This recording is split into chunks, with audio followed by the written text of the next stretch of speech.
वर्णिवेशरमणीयदर्शनम् मन्दहासरुचिराननाम्बुजम् पूजितां सुरनरोत्तमेर्मुदा धर्मनन्दनमहमविचिन्तये। ओम श्री पूर्ण पुरुषोत्तमाय नमो नमः। श्री हरि कृष्णाय घनश्यामाय नीलकंठाय श्री सहजानंद स्वामिने नमो नमः।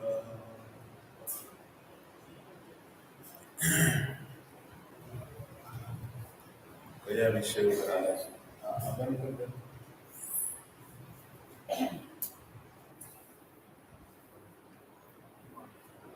શિયાળો આવી ગયો. હવે શિયાળો આવી ગયો.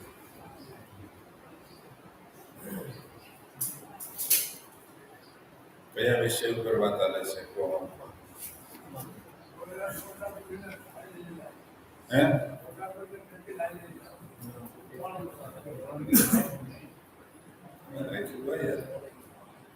બહુ ફૂલ છે. ફૂલ બહુ છે. કોના અપમાન ન કરવા એ વિશે વાત આવે છે. કાલે આવ્યું હતું કે મનુષ્ય સર્પનો, અગ્નિનો, સિંહનો અને પોતાના કુળમાં ઉત્પન્ન થયેલા વ્યક્તિનો કોઈ દિવસ અનાદર ન કરવો, કારણ કે એ તેજસ્વી હોવો હોય છે અને પાછળથી એ દુઃખ કરતા નીકળે છે. સરસ છે. હવે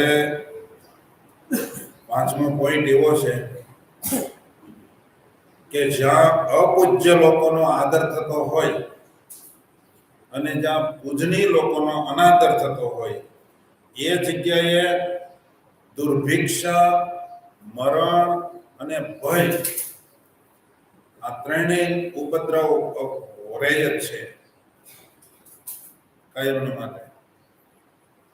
કારણ કે અપૂજનીય લોકો છે, જેને પૂજનીય શબ્દ નથી લાગુ પડતો, જે પૂજવા યોગ્ય નથી, એને જે બહુ આદર આપે છે અને જેને પૂજવા લાયક છે એનો જે જગ્યાએ અનાદર થાય છે ત્યાં મરણનો ભય, આ ઉપદ્રવ, પછી ભયનો ઉપદ્રવ અને દુર્ભિક્ષનો ઉપદ્રવ વધારે રહે છે. અપૂજનીય એટલે કે જે પૂજવા યોગ્ય નથી. અમારા સંતોના નામની આગળ પૂજની લાગે, પણ પરમ પૂજ્ય સંતોના નામ આગળ ન લાગે. નામમાં સંતોના નામની આગળ પરમ અને પૂજનીય, કારણ કે પરમ નથી. પરમ કોને કહેવાય? જે બધાથી પર છે, પરમ પૂજનીય. આના થકી કોઈ પર પૂજનીય છે જ નહીં. એવું હોઈ શકે ખરું? આચાર્ય મહારાજના નામની આગળ પરમ પૂજ્ય લાગે, સંતોના નામની આગળ પરમ પૂજનીય ન લાગે, પૂજનીય લાગે. આ એક વાત આવી છે એટલે પૂજનીય અપૂજનીય વાત કરું. ઘણી જગ્યાએ સંતો પરમ પૂજનીય એવું હરિભક્તો લગાડતા હોય સંતોના નામની આગળ, પણ પરમ પૂજનીય ન લાગે, ખાલી પૂજનીય શબ્દ લાગે. આ વિવેક છે. અહીંયા બોર્ડ ઉપર ઘણી વખત નામ લખે ને, પરમ પૂજ્ય સ્વામી નામ લખે, તો હું જેમ ભૂલી આવું તો બીજે દી સવાર કોક પાછું લખી નાખે. હે? ખાલી પૂજનીય લખે, પરમ પૂજનીય ન લખે.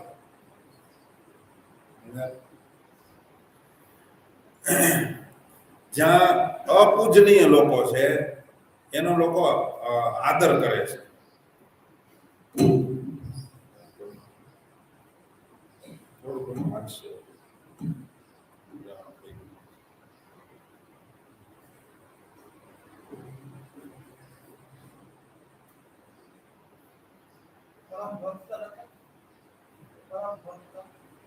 હોય તો લખાય.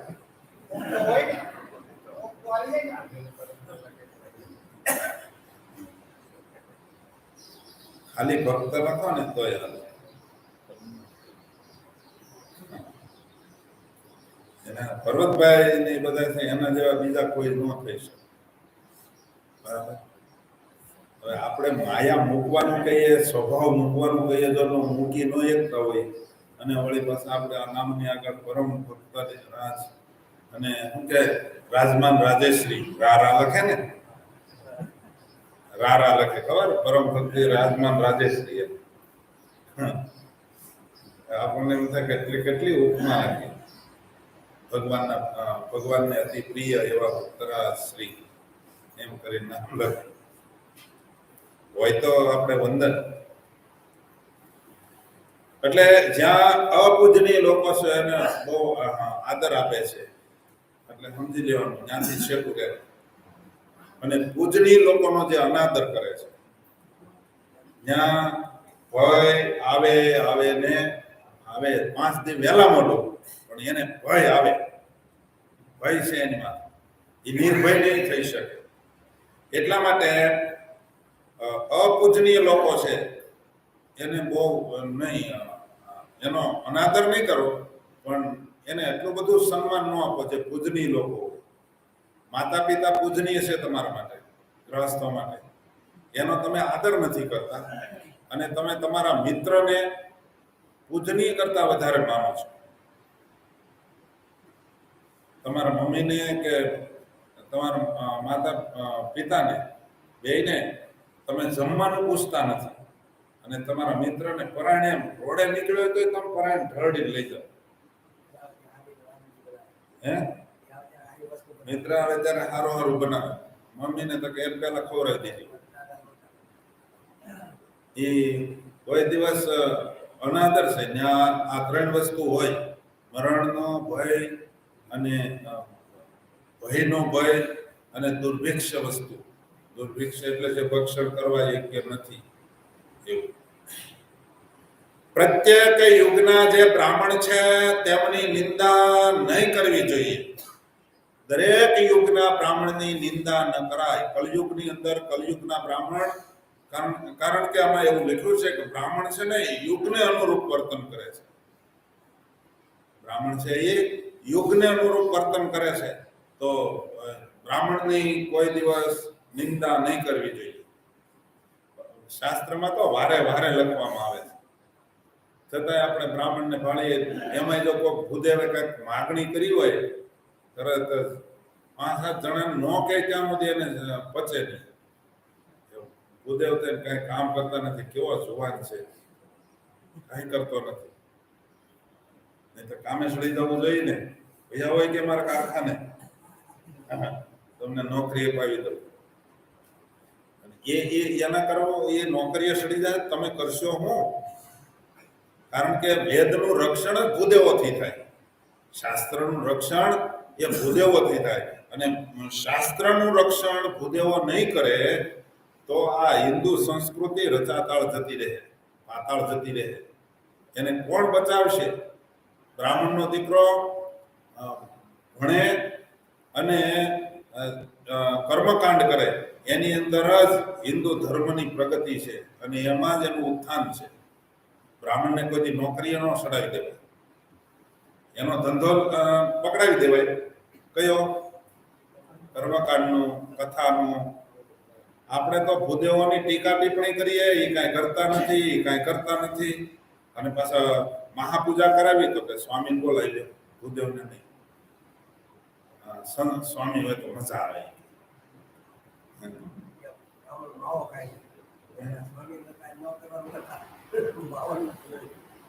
એ મોટી વાત આવે છે કે ભૂદેવ હોય કે માવા ખાતા હોય, તમાકુ ખાતા હોય. હું તો એમ કહું છું, તો તમે જે સંતોને બોલાવો છો મહાપૂજા કરવા, તો એ સંતો તમારી પાસેથી 1000, 2000, 5000, 10,000, 11,000 લઈ જાય છે, તો એ માવા કરતા વધારે ઓલું છે. કારણ કે 1 કોટી જેટલું ધન પોતાનું કરીને રાખે તો 1000 ગાયું મારાનું પાપ લાગે છે નિત્ય. તો આનો અર્થ શું છો? તમે બ્રાહ્મણને નિંદા કરીને એને કાઢી નાખ્યા, સાધુ પાસે પૈસા નહીં રહ્યા. તમે શું કહો? તમે આમ વિચારો. તમે હું ખુલ્લે ખુલ્લી કથા કરું તો એમ કે વારે વારે કે સંતોનું કાપે છે બહુ. એક હરિભગત તો એમ કહેતા એ કે હવે એનું બહુ ન સંભાળ કરવું આપણે. હું કોઈનું નથી સંભાળતો, પણ જે વાત આવે એમાં પોઈન્ટ તો કેવો ને. બ્રાહ્મણની નિંદા નહીં, બ્રાહ્મણની ટીકા નહીં, અને બ્રાહ્મણને અનાદર નહીં. એ પૂજનીય લોકો છે. બ્રાહ્મણ જ્યારે તમારા ઘરે આવે અને તમે ઊભા થઈને એનું સન્માન નથી કરતા, આગળ વહી ગયું. એનું સન્માન કરવું જોઈએ, ઊભા થઈ એનું સન્માન કરવું. જ્યાં જે જગ્યાએ તમે ઊભા બેઠા હો ત્યાંથી ઊભું થઈ જવું. વાહન ઉપર હોય તો વાહનથી નીચે ઉતરીને સન્માન કરવું. એમાં આગળ તમે વાંચ્યું હોય તો એ પૂજનીય લોકો છે, એનો અનાદર કોઈ દિવસ ન કરાય. અને બીજું, આચાર્ય, પિતા, માતા અને મોટા ભાઈ એમનું દુઃખી થઈને પણ કદી અપમાન ન કરવું. જીવનની અંદર આપણને ભયંકર દુઃખ આવ્યું હોય, ભયંકર ઉપદ્રવ થયો હોય, અને એ અરસામાં આપણું મગજ શું કહેવાય આસમાને ચડી ગયું હોય, પારો સટક્યો હોય, તો પણ કોઈ દિવસ તમારો ગમે એવો પારો સટકેલો હોય તો પણ એને કોઈ દિવસ આચાર્યનું અપમાન ન કરાય, માતા પિતાનું અપમાન ન કરાય, અને મોટા ભાઈનું અપમાન ન કરાય. સમજ્યા? ગમે એટલા તમે ગરમ થઈ ગયા હો, ગમે એટલા ખીજાઈ ગયા હો, તમે જો ભગવાન છે, ભગવાન એને ગરમ થતા આવડે ને ટાઢું થતા આવડે. એ શીખવાડ્યું આપણને એના ચરિત્રના માધ્યમથી. હિરણ્યકશિપુને તોડી નાખ્યો, આખો વીખી નાખ્યો, નખ મારી આતરડા કાઢી કાઢીને મળ્યા હતા. અને જેમ કેટલી લાંબી બહાર કાઢી હતી, ભલભલો જોઈ જાય તો બી જાય. પ્રહલાદ આવે તો એકદમ શાંત થઈ જાય, મળ્યા એને પંપાળ. ભગત આવ્યા ને આમાં, અને ભગવાન એમ કે મારા કરતા ભગત જ મોટો છે, એવું લખ્યું ને. લક્ષ્મીજીને પૂછ્યું વિષ્ણુ ભગવાનના લગ્ન થયા ત્યારે કે વિષ્ણુ ભગવાનને લક્ષ્મીજીએ પૂછ્યું કે મારે લાજ કોની કાઢવી, હવે તમારા કુટુંબમાં મોટા કોણ, એ મને જરીક કહી દો. વિષ્ણુ ભગવાન કે હવે આ કરોડો બ્રહ્માંડની અંદર મારા સિવાય બીજો મોટો કોઈ છે નહીં, મારે મોટા કોને કેવું કાની લાજ કાઢો. પછી છેલ્લે યાદ આવ્યું લક્ષ્મીજીને કે હા એક જ વ્યક્તિ મોટી છે. કે કોની? કે ભગત. એની લાજ કાઢવાની. એટલે ભગત કોઈ દી સુખી ન હોય. સુખી હોય એ લક્ષ્મીજીએ તે દિવસે એની લાજ કાઢી છે ભગત. આ તો બધું દબીને બેઠા હોય, પાછા લેબલ લગાડ્યું હોય ભગત.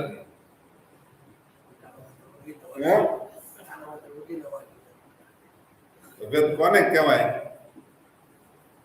અને આપણે તો ભલે નિયમ ધર્મ ન પાડતો હોય, રૂપિયા વાળો હોય, પૂજા પાઠ ને તિલક સંલો કરતો હોય ને, એને આપણે ભગત માનીએ છીએ. બહુ સારા ભગત, બહુ સારા છે. કદાચ રૂપિયા વાળા હોય એમાંય સારા હોય, આપણે ના નથી કહેતા. પણ એ તમે રૂપિયા વાળા છે એટલે જો તમે એને ભગત હારા કહેતા હો તો તમારી માન્યતા ખોટી છે. ભગત ગરીબ હોય ને, એ જેટલા નિયમ ધર્મ પાળવાની કોશિશ કરતો હોય ને, તો રૂપિયા વાળા ન કરતા હોય. એ ગમીને બારી ગોતતા હોય, ત્યાંથી ગળકી નીકળી જવું. સમજ્યા? રૂપિયા વાળાને તમે નિયમ ધર્મની વાતો કરો ને એટલે એમ કે એવું બધું હવે એ પહેલાના જમાનાનું બધું થોડું ઘણું હાલે એમ કરી તમને ઢીલા પાડી દે. અને એટલા માટે હરિચરિત્રામૃત સાગરમાં સ્વામિનારાયણ ભગવાન પોતે બોલ્યા છે, તમે આબાદ ત્યાં સુધી જ છો, તમને ધર્મ નિયમ ભક્તિમાં ચડાવ ત્યાં સુધી જ છે, જ્યાં સુધી કોઈ મોટા તમારી પડખે નથી ચડ્યા. સમજ્યા? હારા હારા હતા એને બધાને જો પૈસા વાળા પડખે ચડી ગયા એટલે ચકી ગયા ને. ભગત હોય કે સાધુ હોય, એને રૂપિયા વાળા પડખે ચડ્યા એટલે આ ચકી ગયા, અને જે માર્ગ હતો એ ભૂલાઈ ગયો. રૂપિયા વાળા થોડાક દે તો તમારી ભેગા પડી જાય, કારણ કે એની સિસ્ટમ જ હોય ને એવી, કોણથી કેમ રૂપિયા કાઢવાનું, કોને કેમ પાડી દેવો હોય આવડે તો આય. અને જેને એવી બધી આવડત હોય ને કોને કેમ શીશામાં ઉતારવાનું, એ જ રૂપિયા વાળો થાય આ જમાનામાં. શું કહો તમે બધા? હે પેલા આપણે હાસ્ય કલાકારો બધા એમ કે જેના બિલમાં ડીંગ હોય ને એને ત્યાં જ બિલ્ડિંગ હોય. શું કહો? એક હરિભગત ફૂલનો ટોપલો લઈને આવ્યો. ફૂલનો ટોપલો લઈને ભગવાનને ધરાવવા આવ્યો. તો ફૂલનો ટોપલો ન લીધો, સ્વીકાર્યો, ભગવાનને ના પાડી દીધી. કે પણ વાંધો હું, મેં મહેનત પરસેવો પાડ્યો, પાણી વાળ્યું અને તમારા માટે ફૂલ ઉગાડ્યા, આ જાતે ઉતાર્યા છે, એક એક ફૂલને ખંડિત નથી થવા દીધું, એવા ફૂલ લઈને આવ્યો છું, વાંધો શું છે? એ કે ને સીધા શેડા આપીને એમને બોલ્યા શું કે ઓછું પાણી ત્યાંથી પાણી પાઈને ફૂલ લાવ્યો. ગુલાબ નથી જોતા, ચોરી કરીને લાવ્યો હતો. ચોરી કરી પાણી પાઈને તું આ ગુલાબ લઈને આવ્યો છે. ભગવાન ન સ્વીકારે. આ કેનાલ હોય ને કેનાલ, એમાં બાકું પાડે અને ચોરી છે. આપણે અહીંથી 100 રૂપિયા બચાવીએ, કર આવે ને ઓલું કે ટેક્સ ન ભરીએ, શું કહેવાય? હે જીએસટી નહીં, અહીંયા ટોલ ટેક્સ ભરીએ ને એમાં 100 રૂપિયા બચાવે ને પછી ત્યાં થાળ કરાવી. એ કર ચોરી છે, શું કહેવાય, રૂપિયાની ચોરી છે. એ જે બધું ભરવાનું, અને મારાથી તો ઘણી વાર કે તમારે શું કહેવાય ટેક્સ નો ભરતા હોય ને એવો રૂપિયો નહીં રાખવાનો. હરિભગત ને જે નજીક જાય એને કે, એવો બધા એને ન કે, એને જીવ હોપે ને એને કે જે જીએસટી જે આવતું હોય બધું જ ભરવાનું. એમને તો બિલે કોઈ વસ્તુનું ન લેવા દે, ભલે જીએસટી લાગે થોડા ઘણા ભલે કમ, પણ દેશના દ્રોહી નહીં, દેશના ચોરી કરનારા નહીં. જે વિધિ વિધાન છે ને એ પ્રમાણે કરવાનું, તો જ આપણે ભગત કહેવાય. ભગત છે એ બધેથી ખેહી ભગત જો. જો ફૂલનો ટોપલો ભગવાન પાછો મોકલી દેતા હોય તો બીજાની શી વાત કેવી? એટલે કોઈ પણ વસ્તુ ચોરી કરીને લાવાય નહીં, એને જ ભગત કહેવાય. તો ભગત કહેતા હોય બધી રીતે સારા દેખાતા હોય પણ બધી રીતે ચોરી કરતા હોય, મનની ચોરી કરતા હોય. ભગત કોને કીધું મહારાજે વચનામાં? જેવો અંદર હોય ને એવો જ બહાર, એને ભગત કહેવાય અને એને સાધુ કહેવાય. જેવા અંદર હોય એવા જ બહાર વર્તે. પણ એમાં થોડુંક નીચું દેખાય, ભગતનું કે સાધુનું થોડું નીચું દેખાય, પણ સારું એ છે જેવા અંદર હોય ને એવા બહાર. અંદરથી જુદા, બહારથી જુદા, એ કોઈ ભગત ન કહેવાય. એવા કપટી વિશ્વાસઘાતીનો તો સંગ ભગવાન સ્વામિનારાયણે કીધું કે સ્વપ્નમાં પણ ન કરો.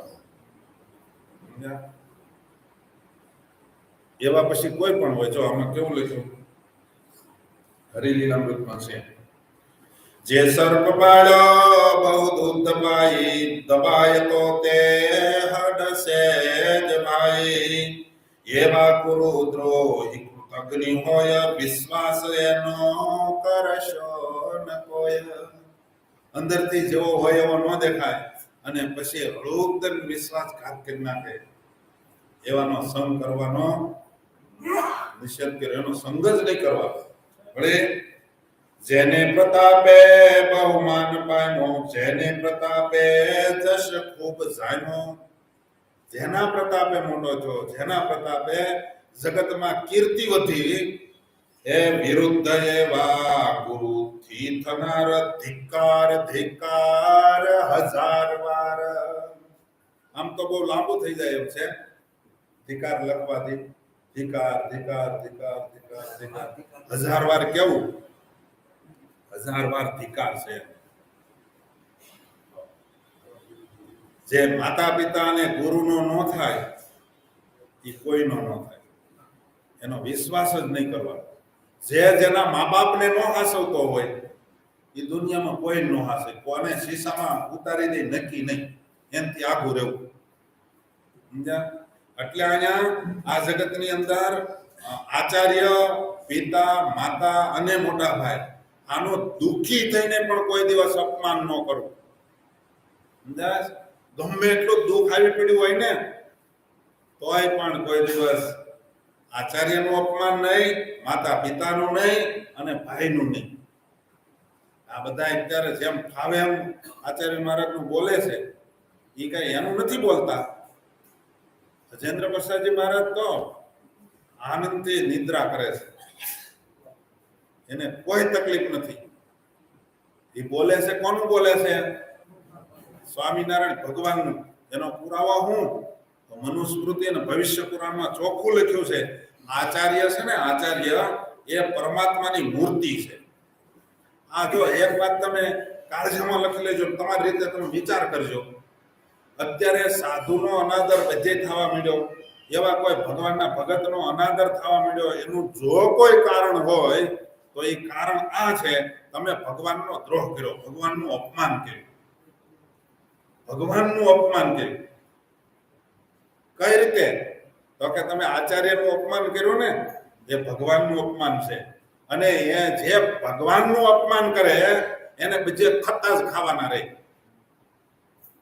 એને જોડા જ ખાવાના રહે, એને કોઈ જગ્યાએ સન્માન થાય નહીં. આ બધે જે હેરાન થાય છે, બધા જ હેરાન થાય છે, એનું મૂળ કારણ જ્યાં સુધી મૂળમાં ઇન્જેક્શન નહીં લાગે ત્યાં સુધી આ રોગ જવાનો નથી. સમજ્યા? આમાં એમ લખ્યું, વાંચો મનુસ્મૃતિ અને ભવિષ્ય પુરાણ, એની અંદર ચોખ્ખું લખી નાખ્યું, માતા પિતા તથા ભ્રાતા આચાર્ય કુરુનંદન. આચાર્ય છે એ ભગવાનનું સ્વરૂપ છે.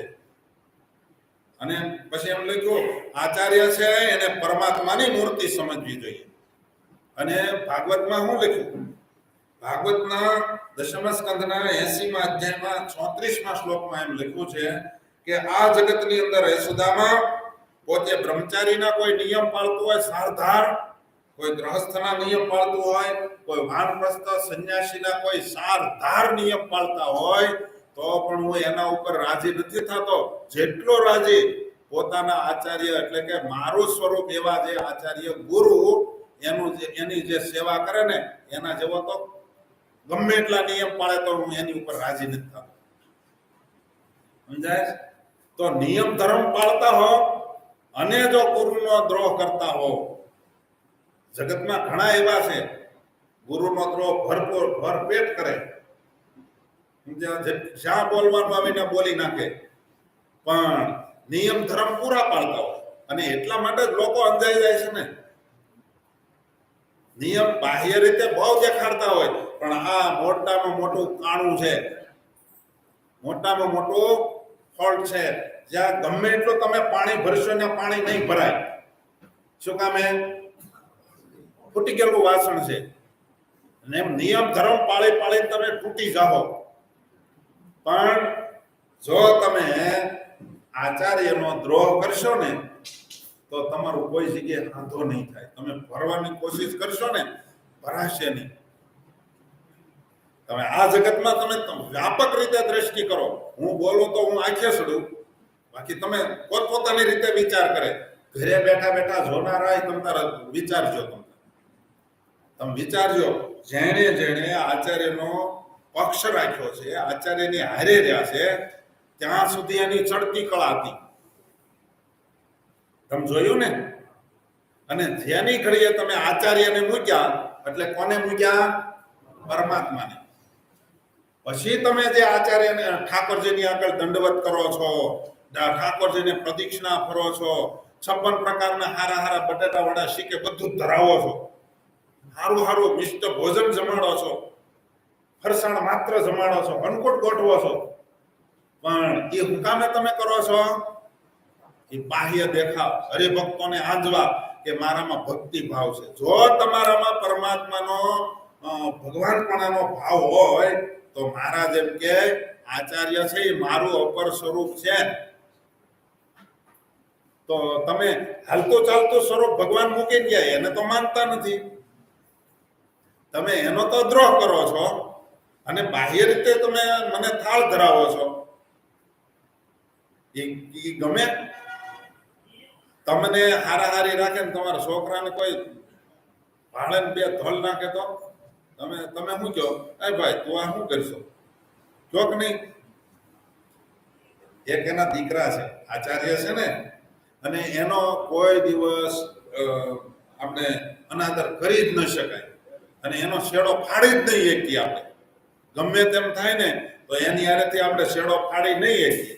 કદાચ કોઈ એમ ક્રોધમાં આવીને એમ કે મારે ને આચાર્યને હવે કોઈ લેવા દેવા નહીં, તોય નહીં થાય. શું કામે નહીં થાય?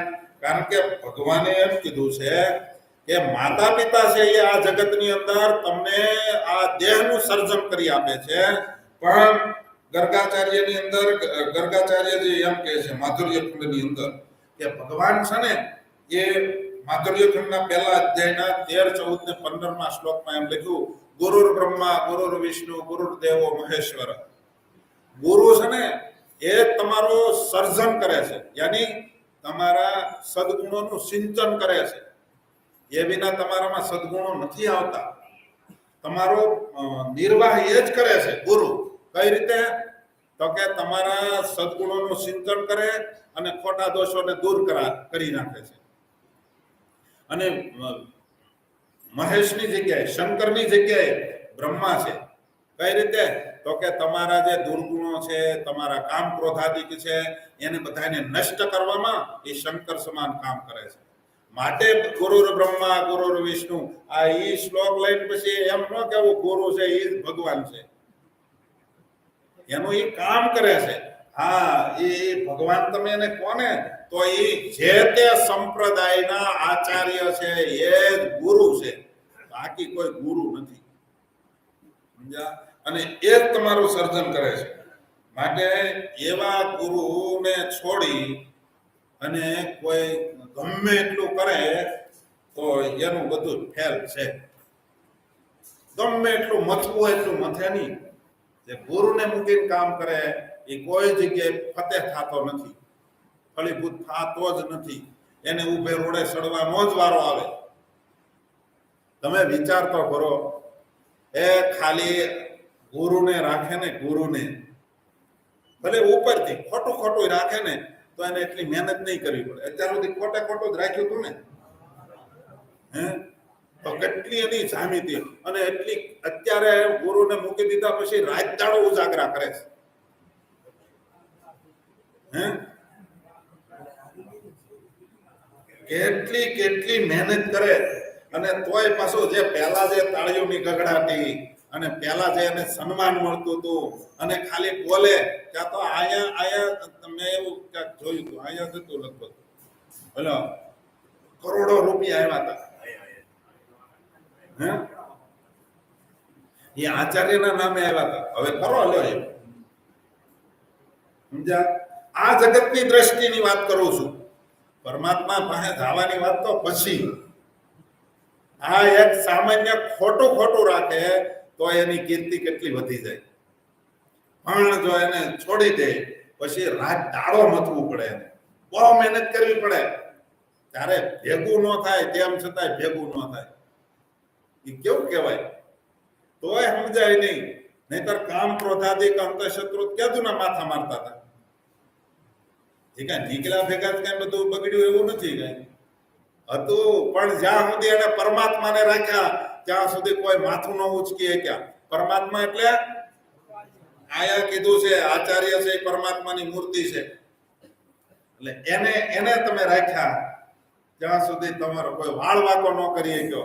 અને પછી તરત કેમ માથે ટોપલા મીડ્યા ઢોળાવા? એના એ લોકોની તારીખો લેવાતી હતી. મારે ઘરે પધરામણી અથવા તો મારી ઘરે કથા બધું કરો. સમય નહોતો મળતો. અને અત્યારે હવે ભાઈ તૈયારી ન હોય તો હાલશે. એટલે પણ હું કામે હું છું. સમજાય છે? આનું મૂળ કારણ તમે જો ભવિષ્ય પુરાણ અને મનુસ્મૃતિ પુરાણ આપણને પૂર્તિ આપે છે. વાત આપણે આપણને મળતી આવે છે કે જેણે જેણે આચાર્યને મૂક્યા એ કોઈ જગ્યાએ ફતે નથી થતું. મહેનત ન પડે. આ ભગવાનની મૂર્તિ છે અને ત્યાં સુધી લખીને જો કોઈ એમ કે આવું કેમ બોલે છે, પણ ખોટાને તો ખુલ્લા પાડવા જ પડે. આ ખુલ્લા ન પાડ્યા ને એટલે જ્યાં લાગ્યા હોય ને બધા તમે સોટી ગયા. જેવા હોય એને કેવું જ પડે, ભાઈ તું ગોઘરું લઈને શેવાયો લઈને જાશો ક્યાં? આ ગધેડું છે એને શેળાયો વાળવા જાય તો હા જો રામાનંદ સ્વામી કીધું એ તમે કહો છો ને એટલે વાંચી લો. જો એ પત્ર લખાવી અને રામાનંદ સ્વામી એ બધે મોકલ્યા ને સર્વ સંત ને હરિજન પાસ એ અમે વિમુખ કર્યો છે આજથી આ સંપ્રદાય થી રઘુનાથ દાસ. નામ દઈને કીધું કે આ રઘુનાથ દાસ ને જોજો અમે વિમુખ કર્યો આજથી. એ થયો છે હવે વિમુખ સત્સંગ થી અને એનો જે કોઈ કરશે સંગ એ તેની અસર એને લાગશે અને થાશે ભક્ત પણામાં મોટો ભંગ. જો આ રામાનંદ સ્વામીએ નામ દઈને કીધું. અમુક ને તો ખુલ્લા કરવા જ પડે, નામ દેવું જ પડે. બંધ ભારે કોઈ બધા નથી સમજી જતા અને એને ભગતપણાનો ભંગ થઈ જાય. રામાનંદ સ્વામી કહે હવે કોઈ જો રઘુનાથ દાસ નો સંગ કરશો તો સમજી લેજો તમે ભગત નહીં કહેવાઓ, તમે સાધુ નહીં કહેવાઓ. સાધુ સંગ કરશે તો એ સાધુ નહીં રહે, હરિભગત સંગ કરશે તો એ હરિભગત નહીં રહે. અને હડકવા થયો છે આ શ્વાન ને કૂતરા જેવો કહી દીધો. આપણે એવા ક્યાં કોઈ કીધા? કોને કીધો કૂતરા જેવો? આપણે રઘુનાથ દાસ ને જ કહીએ છીએ. આમાં આવ્યું છે, આપણે બીજા કોઈ કહેતા નથી. એ હડકવા થયો છે આ શ્વાન ને અને એની લાળ જેવી વિખ્યાત. હડકાયા કૂતરાને હડકવા હાલે અને એની લાળ કેવી છે? પ્રસિદ્ધ છે. કેવી પ્રસિદ્ધ? એ લાળ જેને અડે એને 3 દિવસે, 3 મહિને, 3 વર્ષે હડકવા હાલે ને હાલે. માટે હડકવા થયો છે આ શ્વાન ને એની લાળ જેવી વિખ્યાત. એ સ્પર્શ થયે હરે પ્રાણ ને એવી વિમુખ મુખની છે વાત. આ વિમુખની વાત એવી છે, હડકાયા કૂતરો કરડે નહીં પણ એની લાળ જો અડી જાય તોય હડકવા હાલે. હમણાં એક વિડીયો એક હરિભગતે મોકલ્યો હતો. એક જુવાન લગભગ 10-15 વર્ષનો કે 20 વર્ષનો છોકરો હતો. રોડ ઉપર બટકા ભરતો હતો. જે નીકળે ગાડી વાળાને તો ગાડી જ હાથમાં ગાડીને બટકા ભરે. પછી બધાએ કીધું કે આને આવું થઈ હું કેમ ગયું? બાજુમાં કાંઈક ખેતીનું કામ કરતો હતો અને રોડ ઉપર આવીને મળ્યો તો બટકા ભરવા બધાને. પછી કોઈકે કીધું કે ભાઈ એને હડકવા હાલતો હોય એવું લાગે છે. એટલે પછી તરત જ એને દૂરથી દોરડા નાખી અને બાંધી દીધો. બાંધી પછી હળું કરતા પાછળ જઈને હાથ પકડી લીધા અને પછી બાંધીને એને દવાખાને લઈ ગયા. હડકવા જેને હાલે ને એને કાંઈ ન કરાય, ટાઢે પાણીએ ખ કઢાય. કઈ રીતે? જેને હડકવા હાલે ને તમને આમાં અનુભવ હશે, એની ઉપર ડોલ ભરીને પાણી નાખો ને એટલે પડી જાય. સમજ્યા? કારણ કે હડકવા વાળાને ખીજવાય નહીં, બટકા ભરી જાય. એમાંથી પાણી અથવા તો ભીનું ગોદડું ઓઢાડી દેવાય. સાચું ખોટું? હા, એને ભીનું ગોદડું ઓઢાડી દેવાય. ઉઈ પછી એમ કીધું ભોરિંગ મોટો ભાળીને જેમ ડરીને ખસીએ છીએ દૂર. મોટો હરફ ભાળી કેવા આમ તરત ગમે ને જગ્યા ન હોય તો સડી જાય. દિવાલે સડી જાય, દિવાલે પગથિયા ન હોય તો. હા, એમ ભોરિંગ મોટો ભાળીને જેમ ડરીને ખસીએ છીએ દૂર. એમ જ ડરવું હવે વિમુખથી જોઈ વિમુખ જનને જરૂર. આ એવી જ રીતે જે વિમુખ છો હોય, વિમુખ એટલે હું લોકો હું કે મારા સિવાય ક્યાં આજે વિમુખ કર્યો છે તે વાત જોવો તમે. ભગવાનને મર્યાદાને લોપે, સિદ્ધાંતને લોપે એ બધા વિમુખ છે.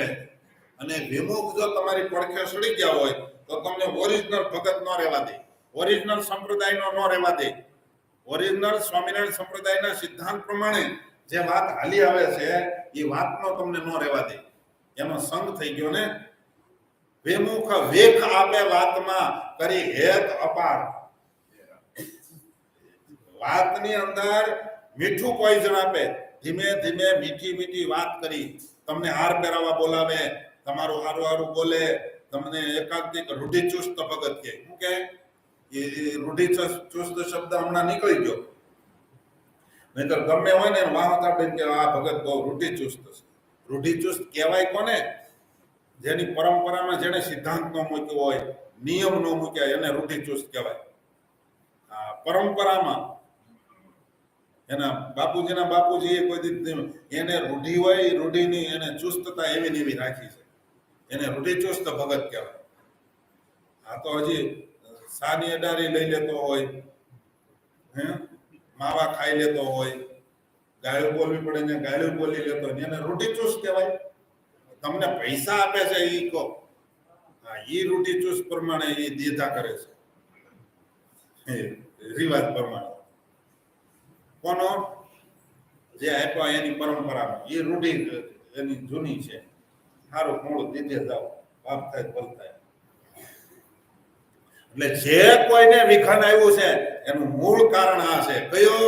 તો કે જેને આચાર્યનું અપમાન કર્યું. હવે માર ખાવા પડે ત્યાં સુધી પહોંચી ગયા. તમે વિચાર તો કરો, જે સાધુનું પૂજન કરતા, સાધુને માટે પોતે વાહો ધરતા, એ સાધુને માર કેમ ખાવા પડે? એવું તો હું એને ગાળું બોલાય. અને બોલવામાં ભાઈ ફેરફાર થાય. હું ગમે એટલી બળદી વાતો કરું, કદાચ મારાથી ભૂલ થાય, પણ એ ઠાકોરજી આડા રે. સમજા? ઠાકોરજી ઢાલ થઈને આડા આવે, પણ તમે જો તમારું દિલ ચોખ્ખું હોય તો. નહીતર તો આ ઠાકોરજી કોઈને નો હાકે. થોડીક ભૂલ થાય ને પાડી દે. પણ તમે જો સિદ્ધાંતને મૂકી દીધો હોય, તમે હું તો એમ કહું તમે તમારા મા બાપને મૂકી દો પછી કે મારે કોઈ જીવ એમ કે મારા મા બાપ વિના પ્રગટ થવું છે, થઈ શકે ખરો? હે? માતા પિતા વિના કોઈને પ્રગટ થવાનો સંકલ્પ થાય તો થઈ શકે ખરો? તમને પૂછું છું. હે? તો જે ગુરુને મૂકીને એમ કે હું મહાન ભગત થઈ જાઉં, અક્ષરધામમાં વયો જાઉં, તો જાય ખરો? હે? એ ક્યાં જાય જ નક્કી નથી. ધામમાં તો નહીં મળે, ધામ નહીં મળે, ધક્કા મળશે. ત્યારે આંખ ઉઘડશે ગુલામની. નિષ્કુળાનંદ સ્વામી સારસિદ્ધિમાં લખ્યું. પછી ખબર પડશે મળો આ તો જુદું કાંક નીકળ્યું.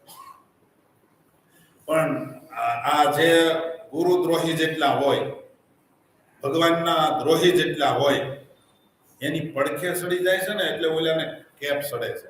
એ કરાવનાર બધા તમે જ છો. અને હકીકત સાધુ બગડ્યા, સાધુ બગડ્યા, સાધુ નથી બગડ્યા, હરિભક્તો જ બગડ્યા છે. આજના સંદર્ભમાં સ્વામિનારાયણ સંપ્રદાયની વાત કરીએ, અન્ય સંપ્રદાયમાં તો આપણે ગણતરી નહીં કરી, પણ આપણા સંપ્રદાયની અંદર, સ્વામિનારાયણ સંપ્રદાયની અંદર સાધુ કેટલા છે? હે? એટલા બધા તો છે નહીં, પણ તમારું રાખો હાલો. નો એ વિમુખ હોય સાધુ તમે એના કહો છો. જેને આચાર્ય પાસે દીક્ષા નથી લીધી, હજી તમારામાં જ વિમુખપણું છે. જે ઓરિજિનલ ગુરુ પરંપરા હાલી આવે છે એને મૂકીને કોઈ દીક્ષા લે છે, આ નવા કિરા એની પાસે કોઈ દીક્ષા લે એને સાધુ ન કહેવાય કાંઈ. અને તોય એને તમે સ્વામી કહીને પગે લાગો ને દંડવત કરો તો તમે ગુરુ ઓરિજિનલ ગુરુ મંત્રના દ્રોહી છો. હું જે તે સંપ્રદાયની અંદર હાથે પહેરી લીધા હોય અને એને જો તમે સાધુ કે ભગત કહો છો ને એટલા તમે દ્રોહી છો, ઓરિજિનલ પરંપરાના દ્રોહી છો. તમને તો બે હરખા, આય હરખા ને આય હરખા. એને સાધુ જ ન કહેવાય. એને તો શું કહેવાય, રાવણને સાધુ કહેવાય. એ ઘડીક પહેરીને આવ્યો હતો, હાથે જ પહેરી લીધા હતા. એને કઈ કોઈ રામાનુજાચાર્ય પાસે નહોતા ગયા. દીક્ષા લીધી શંકરાચાર્ય મહારાજ પાસે દીક્ષા લીધી હતી. કોની પાસે લીધી હતી? હાથે પહેરી હતી. તો હાથે કોઈ પહેરી લે, ઓરિજિનલ ગુરુ મંત્રનો હાથો હું વારે વારે પરંપરા કહું છું. એ પરંપરામાં જો ન આવતા હોય અને એની પાસે તમે પહેરી લો, એ તમે ઓરિજિનલ ગુરુ મંત્રના દ્રોહી છો. તો એને બાદ કરતા આપણા સંપ્રદાયમાં 2,500-3,000 સાધુ છે. બરાબર? તમે હરિભગત કેટલા છો? હે? કરોડ 1.5 કરોડ હશે ને? હે? તમને 2,000 સાધુ પહોંચી જાય? કારણ કે તમારામાં હક નથી. હજી તમારે જ રૂપિયા જોતા છે, હજી તમારે જ માનપાન જોતું, તમારો મોક્ષ નથી જોતો. સમજ્યા? અને એમાં બધા સાધુ કઈ વિરોધી નથી. એવા વધીને 2-5 આંગળી વેઢે ઘણા એવા છે, એવા તમે કઈ ન કરી શકો. અને પાછા અમારી આગળ આવીને કે સ્વામી સાધુ બગડ્યા. પણ અમે જ નથી બગડ્યા, તમે અમને શું કામ સંભળાવો છો? પાછા અમને શું કે ખબર? સ્વામી તમે માથે નહીં લેતા, તમને નથી કહેતા, પણ તો મને શું કામ કહો તમે? જેને કહેવાનું ત્યાં તો તમે લટોડા પટોડા કરો છો, ત્યાં તો કઈ બોલી નથી શકતા, ત્યાં પૈસા ધરો છો. હમણાં સમજાય છે તમને વાત? જેને કહેવાનું છે ત્યાં કઈ નથી શકતા. અને જ્યાં બિચારા ધર્મ નિયમમાં સિદ્ધાંતમાં નાના સંતો ઘણા એવા છે, એને તમે ઘસકાવ્યા કરો છો. હવે સાધુને અમને સાધુ હવે કરીને વહી જાય, એને પકડો તમે, ક્યાં ગયા ઈ? એટલે તમે 2,000 સાધુ અને તમે કરોડ હરિભગત. હું તો એમ કહું કરોડમાંથી નહીં, આપણે 60% આપણા કહેવાય. એટલે 50-60 હજાર હરિભક્તો આપણા ગણો, લાખ 50-60 લાખ એટલા હરિભક્તો વડતાલ દેશના ગણો. બાકી અમદાવાદ દેશ, બરાબર? વડતાલ દેશ થોડોક મોટો છે એટલે થોડાક ઝાઝા હરિભક્તો આપણે ગણીએ. આપણે ભાગ ત્યાગ નથી કરવા માંગતો, જોઈજો પાછા આમાં વિભાગ નહીં કરતા કોઈ. આપણે એટલા માનો તો હું એને જાતા કરી 25 લાખ ગણો, 25 લાખ હરિભક્તો. એમાં જેટલા રૂપિયા વાળા છે એ તો ઓરિજિનલમાં છે જ નહીં, જોજો તમે, માર્કિંગ કરજો. ધનાઢ્ય જેટલા છે એ ઓરિજિનલ સંપ્રદાયમાં ક્યાંય નથી. એ તો જે ડિંડક કરતા હોય એની હારે જ પડે, કારણ કે એ ડિંડક જ કરવા વાળા હોય. હે? એવા જે ડિંડક કરનારા હોય, ખોટો દેખાવ કરનારા હોય, જેટલા ગુરુકુળો કરે ને એની પડખે કેવા હોય? હે? નહીતર ગુરુકુળ કરવો એ સાધુ માટે તો વર્જિત છે, છતાં એમને કરીએ તો પડખે સડી જાય ને રૂપિયા વાળા, મારા તરફથી જમીન, હે, બાંધકામના મારા એટલા, હું આટલું ઓછું લઈશ, હું કાંકરીના આપણા આટલા, ખિલારીના બધા આપણા તરફથી, લોખંડના. આ બધું કોણ કરે છે? ગરીબ કરે છે. હે? બધા ખોટામાં ટેકો દે છે. અને પાછા તમે એમ કહો સાધુ બગડ્યા, સાધુ બગડ્યા.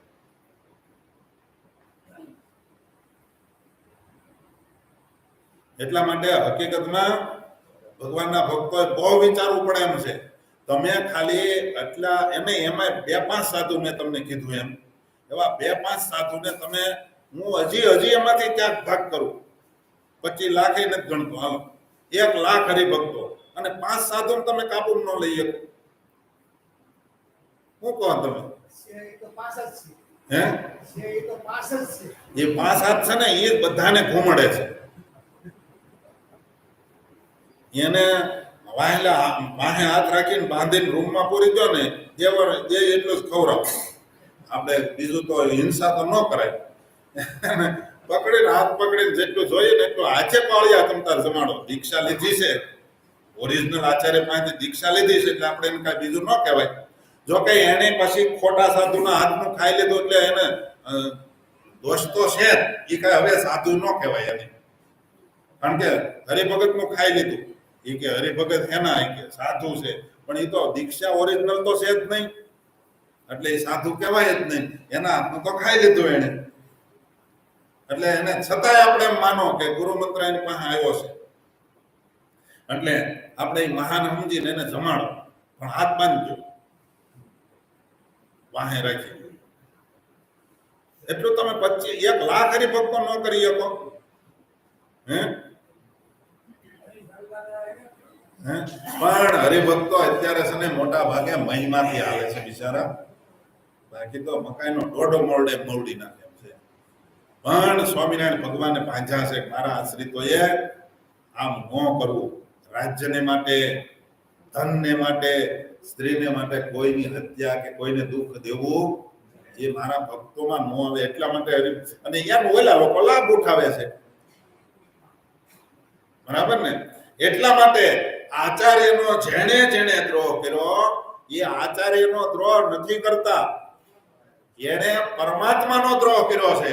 અને પરમાત્માનો દ્રોહ કર્યો છે એટલે જ ખતા ખાય છે, જ્યાં ત્યાં હેરાન થાય છે, જ્યાં ત્યાં પોલીસ પ્રોટેક્શન લઈને દર્શન કરવા હું કામ જવું પડે? અને કદાચ આપણાથી ભૂલ થઈ, હાલો હું એવું નથી કહેતો, મારાથી ભૂલ થઈ અને હું ક્યાંક જાઉં હરિભગત અહીંથી મોકલી દે તો હારો અમારું ધર્મનું રક્ષણ કરનારો કહેવાય એને, કે મારાથી અધર્મ થાય એમ હતો મને એને મોકલી દીધો, હારા મારું કહેવાય. માકડ કરડે પસાડીને મારી નાખે તો એ બિચારો લોહી પીતો બંધ થાય. હે સમજાય ને તમને મારી વાત? એમ કોઈ હાલો એને કાઢી નાખે અને હેરાન કરીને મોકલી દેવું કોઈ તો ઉલટાનું સારું માનવું જોઈએ કે આને ખરો ભગત કહેવાય, કે એ ધર્મનું રક્ષણ કરે છે, મારાથી બગડે એમ હતું. અને હું તો રાજી છું તમને. અને જો એવું શરૂઆત અહીંથી કરવી પડે તો ચાલુ કરજો, સમજાય? પણ તમે તો બીજેથી નથી કરતા, માહિતી આના કરો. તમારે તો પ્રસાદ જ જોતો પછી ક્યાં વાત રહી? માનપાન જોતું છે. માનપાન ન દે ને તોય જીવ કેટલો અવળો હાલે નક્કી નહીં. શું કહો તમે? હે દાખલા તરીકે મેં 1-2 વાર કથામાં કીધું છે અને અત્યારે કહું છું કે લાલજી મહારાજ કે મહારાજશ્રી ટ્રસ્ટી નીમે અને એ આમ ફોર્મમાં આવી જાય પછી તો મંદિરનું આમ જાણે કે આના આધારે, પણ લાલજી મહારાજ એની પાસેથી હોદ્દો લઈ લે, મહારાજશ્રી એની પાસેથી હોદ્દો લઈ લે તોય પછી મંદિરનો મમત્વ રાખીને કામ કરે ને તો ભગવાનનો મહિમા કહેવાય. આ તો તમને મોટા કર્યા એટલે તમે કરો છો, સમજ્યા? એમ તમારું મન ધાર્યું થાય છે એટલે તમે આખા મંદિરને ધૂણાવો. હે તમને કોનો મહિમા? ટ્રસ્ટી પદનો મહિમા છે? કાંઈક હોદ્દાનો મહિમા છે? કોનો મહિમા છે તમારે? ભગવાનનો. જો વાસ્તવિક હોય ને તો એમને સેવા થાય. હે એવું ને એવું કાયમ રહેવું જોઈએ. આ કરવા માટે આ સંપ્રદાયમાં કથા વાર્તા છે. કથા વાર્તા એના માટે છે. આપણે તો આપણું ધાર્યું થાય તો આપણે બધું કરવું, નહીતર નહીં. તો અન્નકૂટમાં સાથ દેવાનો. તમે કહો એમ લાડુડી વાળે તો આપણે એમ કે નાના મોટી થાય છે આમ નથી કરવાની, તો કે તો એમ બસ આપણો સુધારો નથી કરવો. આ કે એમ કરવી એવું તો નથી કરવું. લ્યો અન્નકૂટમાં લાડુડી વાળવા બેસીએ ને આ ઝીણી વાત છે. વાતું છે ઝીણ્યું પણ લોઢા કાપે ઝીણ્યું, સમજ્યા? લાડુડી વાળવા બેહાર્યા હોય પણ તમને વારે વારે કીધું ભગત તમારથી બહુ નાના મોટી થાય છે લાડુડી, એ ખરકી કરવાની, તો એમાં સુધારો નહીં કરે, ઊભો થઈને વિયો જાય, મારાથી નથી હરકો થતો. જોઈજો તમે. એટલે વાત આમ છે. શું કહો છો? તરત આપણે મૂકી દઈએ, ન કરીએ આપણે, એ તો ખોટું છે. તમે ભગવાનને ભગવાન નથી સમજ્યા. એટલે અહીંયા એમ કહે છે જો તમે ભગવાનને ભગવાન સમજ્યા હોય તો જેને ભગવાન માનો છો એ ભગવાન એમ કહી ગયા છે. આચાર્ય છે એ મારી મૂર્તિ છે, એ સાક્ષાત હું છું એમ માનજો. ગોપીઓને ભગવાને ગર્ગાચાર્યના સંહિતામાં લખ્યું છે, તો એમાં એમ ચોખ્ખું લખ્યું છે કે એવા ગુરુને મારા વંદન છે. ભગવાન વંદન કરે છે. કેવા ગુરુને? તો કે જે ગુરુર બ્રહ્મા ગુરુર વિષ્ણુ ગુરુર દેવો મહેશ્વર, એ જે શ્લોક બોલીને જેનું વર્ણન કર્યું છે એવા ગુરુ. એવા ગુરુ તો એક જ છે જે તે સંપ્રદાયમાં, આચાર્ય જ, બીજા કોઈ ગુરુ છે નહીં. એ જ સર્જન કરી શકે, એ જ પાલન પોષણ કરી શકે અને એ જ કામ ક્રોધાદિકને નષ્ટ કરાવી શકે, બાકી નહીં. એટલા માટે એવા ગુરુ એ પરમાત્માની મૂર્તિ છે. માટે એનો કોઈ દ્રોહ કરે તો એ પરમાત્માનો દ્રોહ છે અને પરમાત્માનો દ્રોહ થાય, એનો તિરસ્કાર થાય એટલે દુઃખ જ આવે. સમજ્યા? દુઃખ જ આવે, એમાં રતીવા ફેર નથી. અને પિતા છે એ બ્રહ્માની મૂર્તિ છે. પિતાજી છે એને બ્રહ્માની ઉપમા આપી છે. અને માતા છે એ પૃથ્વીની મૂર્તિ છે. જે પૃથ્વીનું રક્ષણ ન કરે, માણા થાય પુરુષ કે મુશ્યલીનું લટકે, એ પુરુષ થઈ અને જે માતા પૃથ્વીનું રક્ષણ ન કરે તો બીજું તો શું કરીએ? કે જે માતા પિતાને રક્ષણ ન કરી શકતો હોય અને પછી હાથમાં તલવાર લઈને આમ કોકના રક્ષણમાં ઉભો હોય, એ હું રક્ષણ કરીએ? માતા પિતાનું રક્ષણ કરવું એ પુત્રની ફરજ છે.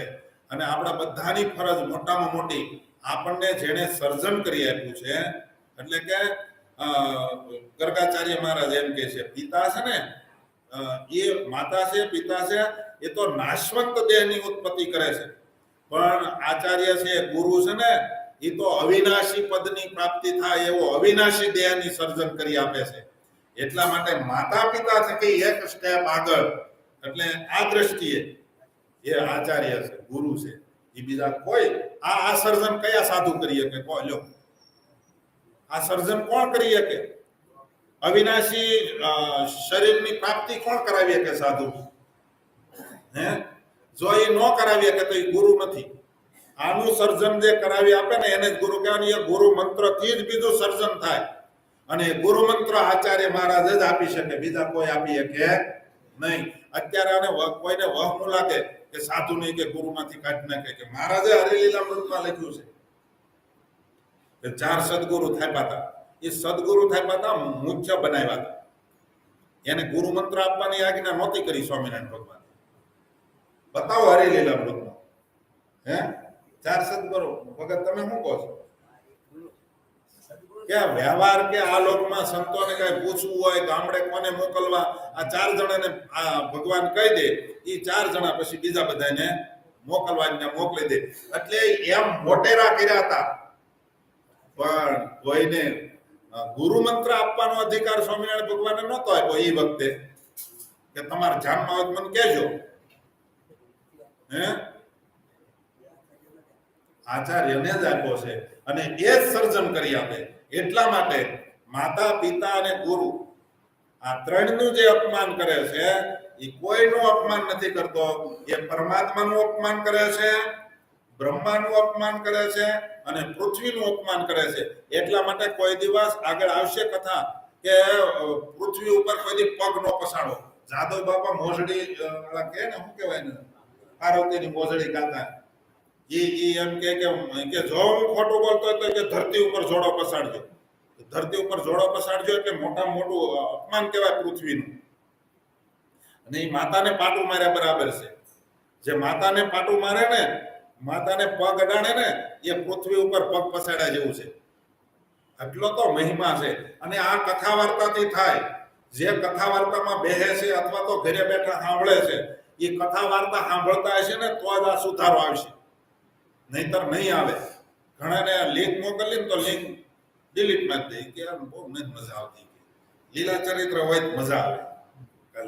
કઈ કરવાનું આવે ને પગે લાગવાનું માતા પિતાને, એટલે એ મજા આવે. લીલા ચરિત્ર મજા આવે. ભગવાને વળ ખાધા એમ એની દ્રષ્ટિએ. માટે માતા છે પૃથ્વીની મૂર્તિ છે અને ભાઈ છે ને એ પોતાની મૂર્તિ છે. તમે ભાઈનું અપમાન કરી નાખો, એ તમે તમારું જ નાક કાપો છો આચે કરી. નથી કહેતા આમ ઓલા શું કે આપણે એક મારે બોલાય નહીં, એટલે શું કે ગાળ દેતા હોય તે માં હામી ગાળ દે. એ કોને પડે છે? એ જે માં હામી ગાળ દીધી, બાપા હામી ગાળ દીધી, જગતમાં કે ને આવી નો એવું કાંઈક ગાળ્યું દે ને, હે તો એ કોને પડી ગાય? તું એની માને ગાળ દેશો તો તારી માં કોણ? તારા મમ્મી એના એ જ છે ને, તો એ ગાળ કોને લાગી? તમે તમારા ભાઈને અપમાન કરી કાઢી મૂકો ને એનું માનતા નથી ને, એ તમે તમારું જ નથી માનતા. એટલે મોટા ભાઈને તો બહુ સન્માન દેવું પડે. સમજ્યા? આ તો મોટા ભાઈને મારે કોઈ લેવા દેવા નહીં. હું એને આવજા ન કરું, આમ ન કરું, તે કોણ? તું તને નથી માનતો. સમજ્યા? એટલે મોટા ભાઈ છે એ પોતાની જ મૂર્તિ છે, માટે એનું કોઈ દિવસ અપમાન કરવું નહીં. આ ચાર વ્યક્તિનું કોઈ દિવસ અપમાન ન કરવું. આનો અર્થ એવો ન સમજવો કે બીજાનું કરીએ તો હાલે. સમજ્યા? નાનો ભાઈ છે એ કઈ આપણી મૂર્તિ ન કહેવાય એવું નથી, કારણ કે એ તમારો માણસનો ભાઈ જ છે ને, એટલે એનું કોઈ દિવસ અપમાન કરાય નહીં. આ બધી વસ્તુ શાસ્ત્રોક્ત છે અને શાસ્ત્રમાં લખી છે. હવે વિશ્વાસ કોનો ન કરવો એ આવે છે. અત્યાર સુધી કોનું આવ્યું? અપમાન કોનું ન કરવું એ. હવે વિશ્વાસ કોનો ન કરવો? તો પહેલું વહેલું તો નખવાળા જીવોનો વિશ્વાસ ન કરવો. નખવાળા એટલે નખોરિયા વાળા હોય ને, એનો કોઈ વિશ્વાસ ન કરવો. અને જે વધારતા હોય ને, કારણ કે એને ધર્મ નિયમની પડી જ ન હોય, પણ એ તો આજના સંદર્ભમાં ફેશન છે. સમજ્યા? અમુક ફેશન એવી કરાય, પહેલાના વખતમાં બધા ફેશન કરતા. જો દાદા આ ગરબા ગયા ને, નોરતા ગયા ને, એમાં બધા દાદાને પૂછો, એ નાના હતા તે ફેશન કરતા, સોવણી પહેરતા અને એટલો એટલો દોથો ભરાય, મુંડલો ભરાય, એવડી તો ફૂંકા વાળી નાળિયું બાંધતા. જો ઢીલી બાંધી હોય તો ઉતરી જાય, એટલો તો વજન થતો ફૂંકાનો. એ શોખ કરતા. શોખ એવો કરો જે પ્રમાણિત હોય, બધાને ગમે. શોખ એવો ન કરો તમે નગ્ન દેખાવ. શોખ એવો ન કરો જે તમે હલકા દેખાવ. એવો શોખ ન કરો. આ નખ વધારવા, એ માનો કે નખ તમે વધાર્યા ને આમ કરે, આમ ક્યાંક વાગ્યું તો ઉખેડ નાખે ને. પગના નખ, આ બધું સજ્જન પુરુષનું લક્ષણ છે. આ ન વધારાય. જોકે આમાં એ વાત નથી આવતી, પણ નખવાળાની વાત આવી એટલે કીધું. નખ જેને બહુ વધેલા હોય એનો વિશ્વાસ ન કરો. એટલે કોણ? તો કે સિંહ છે, વાઘ છે, દીપડો છે, પછી બિલાડી, નખોરિયા મારવાની રીસ છે. આનો વિશ્વાસ કોઈ દી કરાય? એ આપણું પાળેલું છે, કઈ કહેવાય નહીં. એક ભાઈએ સિંહ પાળ્યો તો એને કાયમ આમ લઈ જાય, દોરી લઈ જાય, વાહ વાહ હાલો. ઓલાને એક હું પૂછ્યું ને તો સીધી તરાપ મારીને જે લઈને જતો હતો ને એને જ ગળકીએ પકડ્યો. એટલે એનો વિશ્વાસ નહીં તમારો હોય તોય. કોઈ દિવસ નદીનો વિશ્વાસ ન કરો. પાણી કેટલું છે, શું છે, નદીનો કોઈ દિવસ વિશ્વાસ કરવો નહીં. શિંગડા વાળા પશુઓનો કોઈ દિવસ વિશ્વાસ ન કરો. બધું જ સત્સંગી જીવનના 5મા પ્રકરણમાં આવે છે. અને શસ્ત્રધારીનો કોઈ દી વિશ્વાસ ન કરો. હાથમાં હથિયાર હોય અથવા હથિયાર રાખતો હોય, માનો કે કઈ ખબર ન હોય એમ ખાલી એમ ન હોય તો નતા બાપુનો ભાલ અડી જતો. કોઈ વળી ફરિયાદ કરવા જાય ને, બાપુ તમારું ભાલું વાગ્યું, કે ગોલકુના આ ભાલતો હતો, ભાલો આંધળો, તું આંધળો છો, એમ કરીને ગમતો એમ લીલાની વાતમાં આવે છે. અને બીજું એક થોડુંક દુઃખની વાત છે, પણ હવે આવ્યું છે એટલે કહી દઉં. કોઈ દિવસ સ્ત્રીઓનો વિશ્વાસ ન કરો.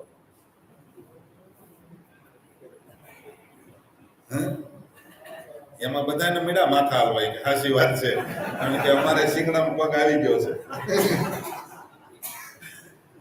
પણ કઈ રીતે એ જોવાનું જગતમાં સ્ત્રીઓનો? કારણ કે એને યુધિષ્ઠિર મહારાજનો શાપ છે. સ્ત્રીઓના મોઢામાં કોઈ દી વાત રહે નહીં. તમે એમ કહો કે મારા મમ્મી છે, મારી બેન છે, મારા ઘરવાળા છે, કોઈ દી કોઈને ન કહે, એવું બને જ નહીં. યુધિષ્ઠિર મહારાજનો શાપ છે. તારા મોઢામાં કોઈ દી માં કુંતાને કહી દીધું કે માં આજથી હું નારી માત્રને હું શાપ દઉં છું, કોઈ દિવસ તારા મોઢામાં વાત નહીં રહે. શું કામે? એનો હકો જ ભાઈ હતો કર્ણ, તે આખી જિંદગી કીધું નહીં મને, વયો ગયો પછી તું બોલી, એટલે મારો શાપ છે. એટલે સ્ત્રીઓના મોઢામાં ખરાબને કારણે એના મોઢામાં વાત ન રહે. એટલે તમારે જે વાતની જાહેરાત કરવી ને એ પહેલી ના કરવી, પેપરમાં પછી દેવું. પછી જરૂર નહીં પેપરમાં દેવાય. સમજ્યા? અહીંયા વાત રહે જ નહીં. કોઈ કહેવાનું નહીં એમ કે જો એટલે તો વધારે ઉપડે. આ તો જો તને કહું છું તો કોઈને નહીં કહેતી એમ કઈ ઉપડે. ત્રીજાને કે આપણે એને બોલું નથી, આપણે એનું હલકું નથી કહેતા. બધા મહાન છે, ભજન કરે એ બધા મહાન છે, બધા વંદન કરવા યોગ્ય. એવું લખ્યું છે સત્સંગી જીવનમાં કે પતિવ્રતા નારી છે ને એના ચરણની રસ તો બ્રહ્માદિક દેવતાઓ લે છે. આપણે એને હલકા કેમ કહેવાય? બીજા શબ્દથી નવાજતા નથી, પણ શાસ્ત્રમાં લખ્યું છે એનો બહુ વિશ્વાસ કરવો નહીં. ભલે તમારા મમ્મી હોય, મમ્મી કોઈ દીકરાનું અહિત ન કરે, પણ એનું હિત કરવા માટે અતિ ભાવમાં આવી જાય તો વાત બોલાય જાય. સમજ્યા? આ સંપ્રદાયમાં ઘણી વખત કેવું થાય ખબર? પહેલા આપણે બધી વાત લીકેજ થઈ જતી, એનું કારણ હું ભાવમાં આવીને કહી દેતા હતા. અને હજી હરિભક્તો ઘણા ભાવમાં આવી જાય, ઓરિજિનલ વાત હોય કહી દે. અમુક વખતે ઓરિજિનલ વાત ન કહેવાની હોય, અમુક જગ્યા એવી હોય જ્ઞાની વાત કરવો બધે. પાછો કપટ તો રાખવું જ નહીં. જ્યાં નિષ્કપટી થવાનું છે ત્યાં કપટ રાખવાની વાત નથી કરતો. જો આનો અર્થ અવળો નહીં કરશો, કોઈ વાતનો અવળો અર્થ કરશો ને તો આમાંથી તમને ઘણો મસાલો મળી જાય. પણ વાત તમે સીધી રીતે લેજો. અને સ્ત્રીઓનો વિશ્વાસ ન કરવો અને દૂતનો એટલે કે એનો કદી જ વિશ્વાસ નહીં કરવો જોઈએ. આવું ચોખ્ખું લખ્યું છે. દૂત હોય ને દૂત, તમારું એ પૂરું જ્યાં કરશે જેવું નક્કી ન હોય.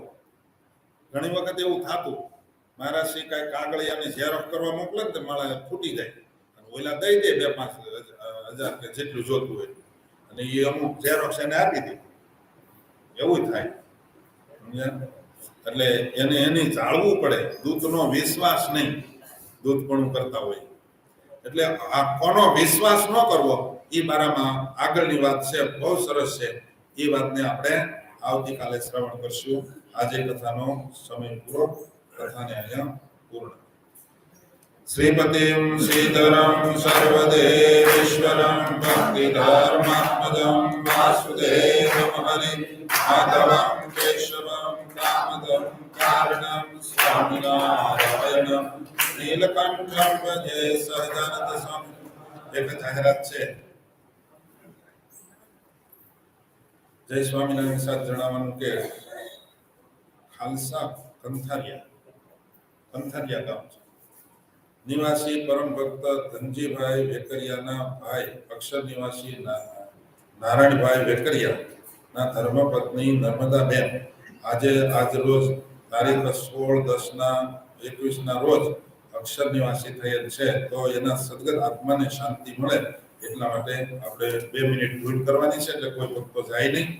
આજનો ઠાકોરજીનો થાળ સંતોની રસોઈ બટુકભાઈ અરદાસભાઈ નાકરાણી એમના તરફથી છે, અને અશોકભાઈ વાગંદ્રા એમના તરફથી સંતોની રસોઈ, કરશનભાઈ સાવલિયા મોલી એના તરફથી ઠાકોરજીનો થાળ, પ્રકાશભાઈ ગોરી નથુગઢ એમના તરફથી પણ ઠાકોરજીનો થાળ ને સંતોની રસોઈ છે.